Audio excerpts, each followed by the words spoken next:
bolsillo. De vuelta en Tolerancia Cero, está con nosotros el presidente de la República, Sebastián Piñera. Los quiero invitar a ver una nota que tiene más un tono humano de cosas que fueron pasando, cosas, lo que se llamó también las piñericosas, maneras simpáticas, han servido, nada más, no me miren con esa cara, sí hubo cosas simpáticas también, sí. Ni una mala onda, ni una mala onda. Vamos a ver también aspectos humanos de verdad, porque algunos decían que es la casa donde más se sufre, también donde se tiene más poder, pero donde más se sufre, y de verdad debe haber muchos desvelos también en 4 años de cualquier presidente. Miremos esta nota.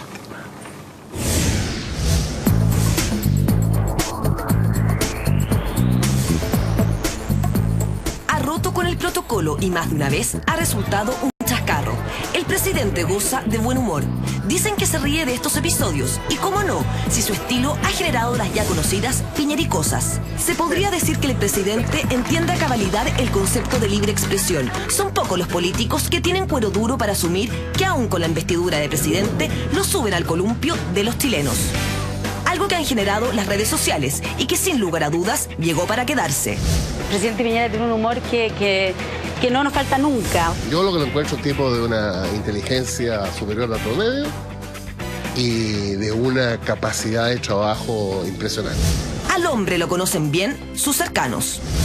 A mí me impresionó mucho que cada vez que un amigo de él o un cercano, incluso un dirigente político, se enfermaba o caía al hospital por alguna razón, él inmediatamente cortaba su agenda y lo iba a visitar, sin avisar a la prensa, sin avisar ni siquiera a la familia. La lealtad, el cariño en ciertas cosas. Si bien no es una persona de besos, ni abrazos, ni de mostrar mucho, el presidente cuando a uno le pasa algo, cuando uno tiene una pena o algo, siempre está. Prometió trabajar 24/7 y es innegable que lo cumplió. En los últimos días anda más emocionado, valora la grandeza de sus compatriotas, quiso hacerlo todo y hoy aprecia lo que ha logrado. Creo que lo retrata bien a él, en su dimensión equivocada, es la frase inicial: en 20 días hemos hecho más que en 20 años. La soberbia reduce el valor que tiene su inteligencia, su energía, su disposición a encarar los problemas. Creo que ha hecho una tremenda labor como presidente y eso a mí me enorgullece y me emociona de que no solamente que sea el presidente de Chile, sino que además que sea mi papá. Es difícil quedar indiferente en la hora del adiós. Algunos se pondrán contentos, a otros les bajará la nostalgia, pero seguro que muchos echarán de menos estas piñericosas. Un sello, después de todo, de Sebastián Piñera. Y su señora, la primera dama de la nación, Cecilia Morel. Presidente, ¿cuál fue la piñericosa más piñericosa de todas? A ver, ¿cuál es o la que más lo columpiaron en la casa, por ejemplo? No, en la casa me columpian. Sí, pero no, yo sé, pero ¿cuál fue los que más me columpian son los nietos, que están informados de todo y los memes los conocen. Pero algunas cosas, por ejemplo, yo creo que de las piñericosas más notables fue el tacle que me hizo el alcalde Codina de Puente Alto y que casi destruye mi cabeza. Yo venía cayendo en forma vertical en Bajo de Mena. Me hizo un tacle a la altura de la cintura y me fui de cabeza contra una roca. O sea, el culpable es él. Perfecto, claro. Pero le quiero contar una anécdota. Lo que pasó en la oficina Oval fue muy importante porque el presidente Obama había estado en Chile y él me dijo: quiero hablar en privado con usted. Fuimos a mi oficina y después me dijo: necesito trabajar, présteme su escritorio. Y él se sentó en mi escritorio y trabajó y escribió y habló por teléfono. Y cuando yo fui a la oficina Oval estábamos solo los dos. Yo le dije: presidente, usted se sentó en mi escritorio, yo creo que es de toda justicia que yo me siente en el suyo, particularmente porque ese escritorio tiene mucha historia. Fue un escritorio que se rescató de un barco inglés de los tiempos de la reina Victoria. Y además tanta historia de los presidentes. Ahí vimos al hijo de John Kennedy, ¿se acuerda? Y otras cosas. Cosas que no vimos. Cosas que sufrimos. Y por tanto le dije: presidente, y él me dijo: por supuesto. Y yo estaba sentado en el escritorio cuando entra el canciller de Chile y me ve sentado ahí. Y dice: no puedo creerlo. ¿Se fijó? Eso está grabado. Pero el presidente Obama fue caminando, se puso detrás de mío, en esa foto que... Pero Piñera y cosas... Mire, yo le voy a decir una cosa. Yo es verdad que no soy muy amigo del protocolo y los formalismos. A mí de repente le digo: mire, entre las instrucciones que me hace seguridad, protocolo, mi jefa de comunicaciones y mi mujer, a veces, ¿qué me queda a mí para decir? Entonces de repente me revelo y me salgo del protocolo. Y es verdad, voy a reconfesar que cuando en Bajo de Mena caminé a dar una instrucción a una máquina que tenía que botar una casa, algunos de mis asesores me dijeron, cuidado que está muy peligroso, estaba lleno de clavos, lleno de... el punto, porque los que lo conocen dicen, ¿qué tiene que ir a hacer a dar instrucciones cómo botar muros? Si hay 20 que saben más oiga, que usted de eso. No, yo tenía que darle instrucción.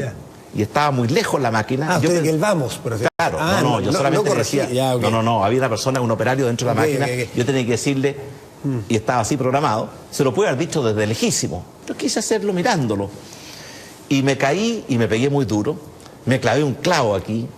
El ministro de Salud, cuando yo llegué a La Moneda, estaba ahí con la inyección tetánica y insistía en ponérmela, yo me arrancaba y finalmente tuve que ponerme 3. Hay algunos de estos, Piñera y cosas, que son simpáticos, que el marepoto, etcétera, etcétera. Pero hay otros que deben doler también, porque hay otros que son no tan buena leche, ni tan puro humor, sino que... Bueno, obviamente que si usted ve que esas revistas, Piñera Cosas, que emite una revista... Una sección del Clinic.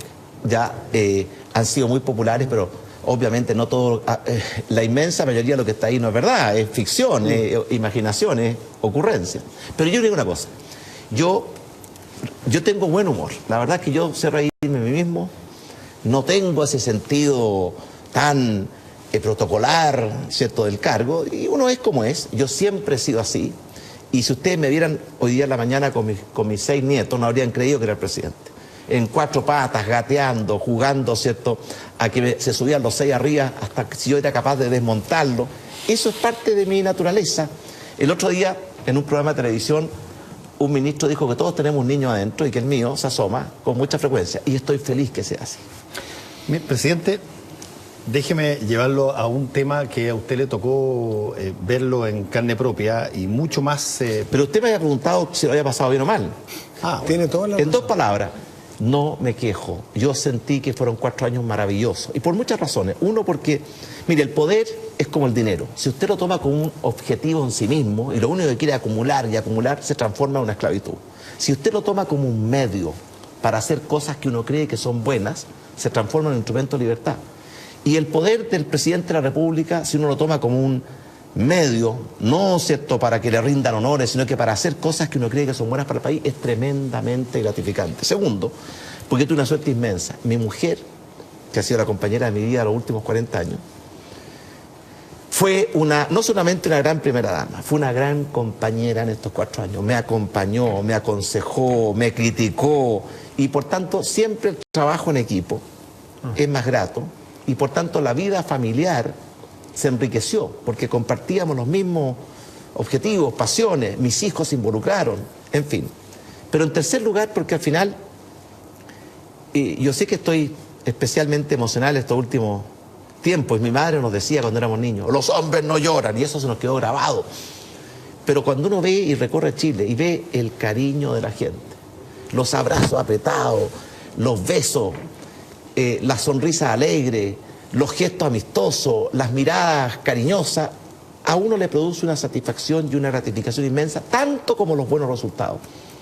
Por ejemplo, cuando uno dice que más de 1 millón de personas están trabajando, 3 millones de chilenos tienen casa propia, ¿cómo no sentirse contento? Yo no me quejo, le agradezco a mis compatriotas desde el fondo del alma el privilegio de haberme elegido presidente, el privilegio de haberme permitido trabajar por lo que yo sentía era lo mejor para el Chile de hoy y del mañana, y el apoyo, el cariño que sentí a pesar de las Piñera Cosas y a pesar de muchos momentos de frustración y de dolor que también los conocí. Fíjese que yo me recuerdo, porque estaba en Estados Unidos en esa época estudiando, de la presidencia de Jimmy Carter, quien tuvo un enfrentamiento muy fuerte porque a él le entraron en la revolución iraní, le retuvieron los rehenes. Le costó la elección, ¿no? Le costó la elección y además los iraníes quisieron decirle a él que era culpa de él, a tal punto que llegaron a negociar con Ronald Reagan inmediatamente después que ganó la elección. Lo humillaron. Lo humillaron. Y él probablemente va a pasar como un presidente que no tuvo una gran trayectoria, entre otras cosas porque no fue reelecto, pero él se considera como probablemente, escuchándolo usted, todos lo van a escuchar. Él dijo, mire, yo no habría sido tan buen presidente quizás porque la coalición o el partido mío no se reeligió. pero sí soy el mejor expresidente de Estados Unidos. Yo creo que usted está camino a ser el mejor expresidente, porque ¿cómo se explica de otra manera que toda esta cosa que usted ha hablado, y lo hablamos también en la radio en forma realmente notable, una cantidad de cosas que ha hecho, la gente o estaba mirando para otro lado o es tremendamente malagradecida, o todos los que trataron de tomar la posta de su gobierno en esa serie de altos y bajos y esta suerte de ruleta rusa que se llama la centro-derecha chilena, resulta que terminó perdiendo todas las elecciones que tuvo. Pero Fernando, vamos viendo. ¿Cómo lo hace? Porque yo siempre he dicho que la principal responsabilidad del candidato es ganar las elecciones. Yo cuando fui candidato logré ganar las elecciones presidenciales, primera vez en la historia de nuestro sector en muchas décadas. Pero también es cierto que la principal responsabilidad de un presidente es gobernar bien para todos los chilenos. Y yo siento que por eso debo ser juzgado. Por supuesto que me hubiese gustado haberle pasado la banda a alguien de la misma coalición. Pero tuvimos muchos problemas. Pero usted no ha querido contar directamente por qué encuentra que falló eso. Bueno, hubo muchas cosas. En primer lugar, le quiero decir, hay una paradoja que está muy estudiada en la literatura, que cuando los países empiezan a crecer más rápido, las necesidades, las demandas, las aspiraciones, las exigencias crecen aún más rápido. Y por tanto usted mejora, pero la gente quiere mucho más. Esa está escrito en la literatura, y yo creo que eso le está pasando a Chile, como le pasó en su momento, le está pasando a Brasil, le pasó a muchos países. Pero además de eso, vea lo que nos pasó a nosotros en esta oportunidad. Yo creo que faltó unidad en la alianza y en la coalición por el cambio. Tuvimos 4 candidatos. Curioso, algunos critican de que no había política en la moneda, pero cuando tuvieron que buscar candidatos presidenciales, al único lugar donde miraron fue a la moneda. Goldborn, Alamán, Longueira, Evelyn Matei. Pasaron las cosas que pasaron, los candidatos duraban poco por distintas razones. Todo eso contribuyó. Pero yo quiero también quebrar esta imagen, porque yo siento que al fin y al cabo la gente reconoció la obra de este gobierno. Tener 50% de apoyo versus 37% de desaprobación, en circunstancias que los partidos políticos ninguno supera el 20%, incluyendo los de la coalición, que son los que más critican. Que el Congreso está en el 20%.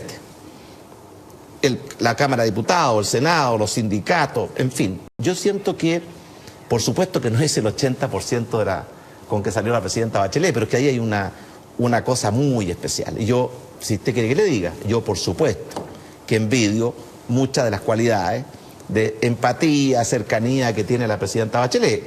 Pero al mismo tiempo, yo lo he dicho otras veces, si yo tuviera que escoger entre salir con 80% de aprobación, pero con la economía en recesión, la inversión cayendo, la pobreza aumentando, o salir como estamos saliendo nosotros, con la economía creciendo, la pobreza disminuyendo, los empleos aumentando, yo me quedo con lo segundo.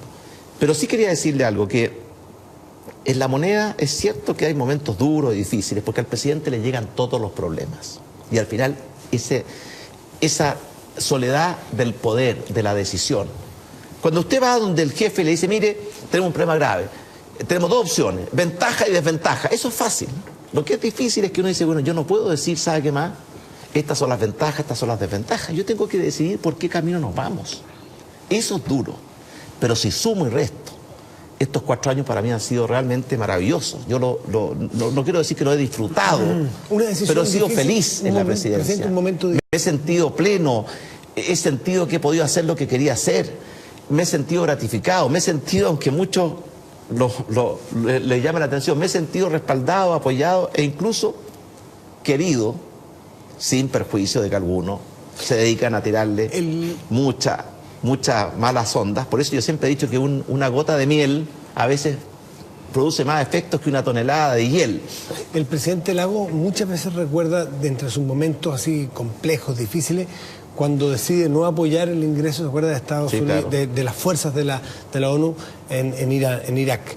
¿Se recuerda usted algún momento así de una decisión que ha pedido encerrarse en su oficina a pensar, porque realmente tiene que optar por dos alternativas y no saber exactamente? Por supuesto que sí. Por ejemplo, cuando fue el terremoto, llegaban los ministros y decían, mire, vamos a tener que perder el año escolar porque no tenemos escuelas. Y uno dice, pero ¿cómo vamos a perder el año escolar?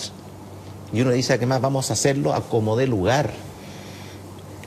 Esos fueron momentos durísimos. Cuando uno decía, viene el invierno que estaba a la vuelta de la esquina y no habían hospitales, no habían escuelas, no habían viviendas.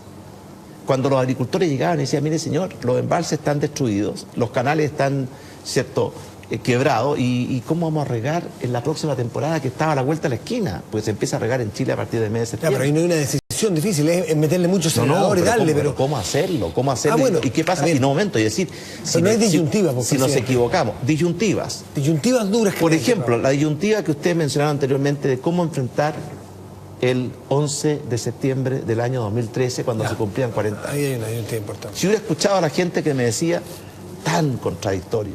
Yo siempre he dicho, cuando recibo opiniones distintas de gente inteligente, le digo, han dicho puras cosas contradictorias y estoy de acuerdo con todos, ¿cierto? Porque la verdad cada uno argumenta muy bien. Entonces hay momentos de soledad cuando uno dice, ¿qué vamos a hacer? ¿Hacemos o no hacemos la reforma tributaria para financiar la reconstrucción? ¿Hacemos o no hacemos la reforma tributaria para financiar la reforma educacional? Que entre paréntesis, la gente se olvida. Pero hoy día en Chile tenemos postnatal de 6 meses para todas las mujeres trabajadoras. Cuando llegamos eran 3 meses y para una de cada 3 tenemos educación parvularia y preescolar gratuita y garantizada para todos nuestros niños. Cuando llegamos había muchos niños, los más necesitados, que no tenían acceso. Hemos logrado una mejora sustancial en la educación escolar, como lo muestra la prueba SIMSE. En la educación superior, ningún joven hoy día puede decir, porque con el sistema de becas que llega a 400.000, más el sistema de préstamos con este subsidio grande, que llega a todos los demás, ningún joven se queda fuera de la educación. Pero yo quería decirles que hay algo más grande que eso, porque a mí los problemas no me amilanan, ni me deprimen, ni me quiebran, al revés, me potencian. Y por eso yo no sufro con eso, sino que es cuando siento que la felicidad que uno siente en darse cuenta que está contribuyendo con un grano de arena a que los chilenos tengan una vida más plena y más feliz. Eso es ¿Le puedo preguntar? Incomparable con ninguna otra opinión. Y le voy a decir lo último, perdón. Adelante. Yo he reprochado mucho a mis padres en estos días que estoy dejando la presidencia, porque ellos fueron muy importantes en mi vida. Y he recordado una anécdota cuando quise ser candidato a senador, le pregunté a los dos. Mi madre me dijo, por ningún motivo, dedíquese a su familia, a su mujer, sus hijos, su educación, la política son puras, ¿cierto?, cosas ingratas o sucias. Y después le pregunté a mi padre, de todas maneras, si solo en el servicio público uno se desarrolla en plenitud. Me gustaría preguntarle a mis padres ahora, ¿cómo evaluaron ellos esta presidencia? No lo puedo hacer porque los dos están muertos. Fernando Villegas. Mientras más lo escucho, presidente, más tengo claro que una aseveración que hizo usted hace un rato en el bloque anterior acerca de que algunos tenían un concepto raro de la política. Es usted el que tiene el concepto raro de la política, porque lo confunde demasiado con gobernar, que son cosas completamente distintas.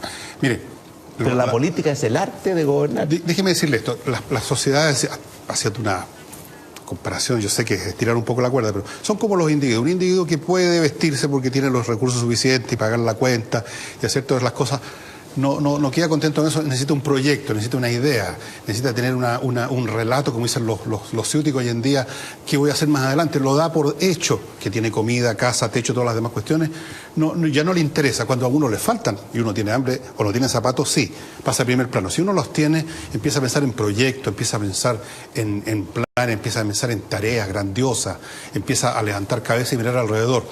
Y ahí está quizás la razón por la cual su gobierno, a pesar de toda esta lista de cosas, y voy a asumir que son correctas sus aseveraciones en cuanto a los logros, no logró darle a la gente esa sensación que había una tarea, que había un llamamiento, que había algo más en la vida que simplemente que el tío abuelo que estaba, o el hermano que estaba sin pega consiguió pega. Ok, estupendo. A la semana eso se olvida, se da por hecho.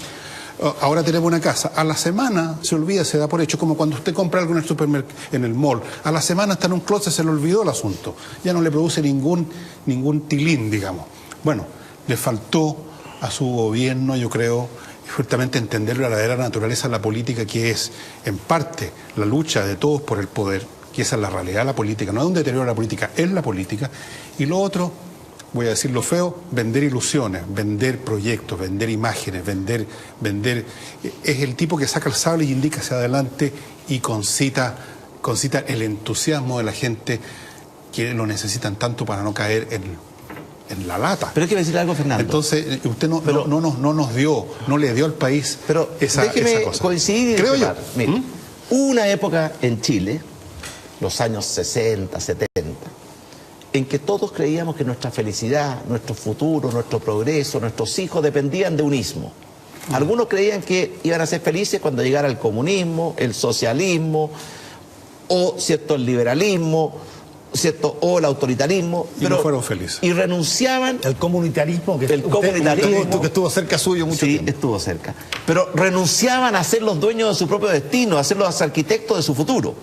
Gracias a Dios que esos tiempos terminaron, porque ahí los seres humanos renunciaron a ejercer su libertad. Después vino un periodo que nos pasamos con el péndulo al otro lado. Que la gente decía, ¿sabe qué más? No estoy ni ahí. Me da lo mismo quien gobierna, yo mi metro cuadrado, y lo que pasa más allá, como dice un amigo mío, más allá de la bandereta, son puros extremistas. Yo creo que los dos son extremos equivocados. Hay que buscar un mejor equilibrio entre el proyecto individual, el esfuerzo, el compromiso, unos dueños de su propio destino y arquitectos, con el proyecto colectivo. Y nosotros quisimos hacer Usted dice relato. Yo me recuerdo muy bien que un ministro que fue candidato a presidente, Longueira, sí, siempre me decía, no hay relato, no hay relato. Aquí dijo eso. Sí, pues, y yo cuando él fue candidato, me decía, está todo muy bien, pero no hay relato. Porque, ¿cuál fue nuestro relato? Yo creo que lo pusimos. Dijimos, queremos construir un país o una sociedad de oportunidades, seguridades y valores. Oportunidades. Que a nadie lo planten en un macetero y no lo dejen crecer. Lo plantemos a todos con la oportunidad de crecer de acuerdo a su mérito, su esfuerzo. Segundo, de seguridad, que todos sepan que nadie va a vivir sin dignidad y nadie se va a quedar solo y abandonado. Lo vamos a ayudar si se cae, aunque sea culpa de él. Y una sociedad de valores, algunos valores con los cuales yo creo y lo siento íntimo: la vida, la familia, la justicia. Eso no es lo que vende. Mire, pero presidente, mire lo que pasó ahora con la nueva. ¿Qué es lo que está vendiendo la nueva mayoría y que llegaron al poder?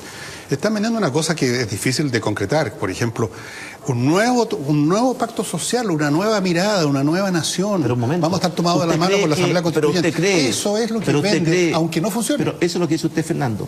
Yo no sé si la gente se mata por una reforma tributaria. No. Entonces yo lo que quisimos hacer fue decir, hagamos de Chile una sociedad donde nos sintamos orgullosos de ser chilenos, donde queramos que vivan nuestros hijos y nuestros nietos, que logremos dejar atrás 200 años de pobreza, subdesarrollo, que empecemos a lograr las cosas que siempre hemos querido y que nunca hemos alcanzado. Recuerdo eso de que jugamos como nunca y perdimos como siempre. Ese relato, a mi juicio, porque ya no es como antes que decirle, ¿sabe qué más? El comunismo le va a resolver todos los problemas. Y mientras no haya comunismo, usted no tiene nada que hacer. O el liberalismo o el autoritarismo. Entonces yo siento que nosotros le hemos tratado de devolverle al país un sentido de misión, una sana ambición de volver a recuperar el liderazgo y el dinamismo. Yo siempre me acordé de un eslogan que lo hizo la Margaret Thatcher. Cuando Inglaterra estaba en lo más bajo de su decadencia, ella dijo, Inglaterra en inglés le dicen, ¿cierto?, Great Britain. Y dijo, let's make Great Britain great again. Hagamos de Gran Bretaña grande de nuevo. Algo de eso hay en lo que nosotros quisimos plantearle. Que Chile sea nuevamente un país líder del cual la gente se admire y hable del milagro chileno y no sigan hablando de la siesta chilena. Hacemos y eso es ¿por qué? Porque detrás de eso está una mejor vida, más oportunidades, más plenitud, más felicidad para todos nuestros compatriotas. Presidente, deme un segundo, hacemos la última pausa y volvemos otra vez. La gente cree más.